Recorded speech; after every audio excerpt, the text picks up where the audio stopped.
So I'd like to talk to you a little bit about types of leaders.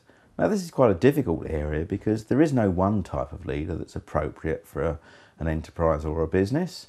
The whole point of leadership is it matters about noticing what the particular situation is. So in some cases being an outright dictator is useful, and in other cases it's necessary to be terribly consultative.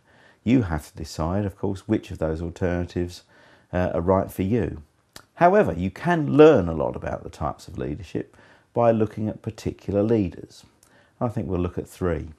So Richard Branson, who runs the Virgin Empire, is a kind of benevolent dictator insofar as he is a very hard taskmaster, but he does allow people to bring their brains to work and to put themselves into the enterprise.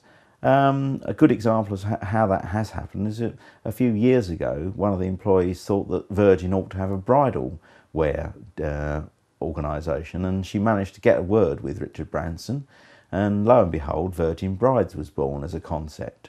That wouldn't have happened if he was simply a dictator. If we look at someone who's perhaps a little more sort of driven in the direction of sort of dictatorship, but in a sort of a good way, Anita Roddick, who ran the Body Shop, is probably driven and has hired a bunch of people around her who share the same vision by being an extremely effective communicator.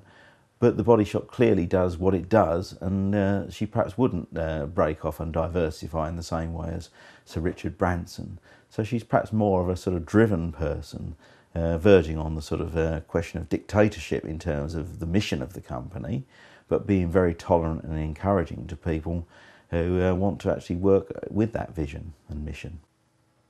Finally, perhaps a more consultative leader comes in the form of Bill Gates, who runs Microsoft. Now, Microsoft has a very clear ambition and makes a number of products which we all use, but Bill Gates was wise enough to realise that he wasn't an expert in everything, and the smart thing he has done, above all else as a leader, has been to surround himself with the people that made up for his own deficits and weakness areas. And that's a rare skill in leaders, to understand what your strengths and weaknesses are, and then to go and seek out people and resources to fill those weaknesses. So I think that Bill Gates is actually a good example of a more consultative leader that knows their own mind, but has in fact gained the cooperation of a lot of other people to build an organisation as large as Microsoft.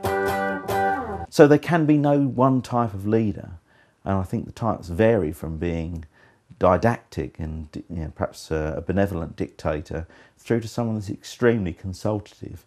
It's only you that knows your organisation and company and can work out what your style should be.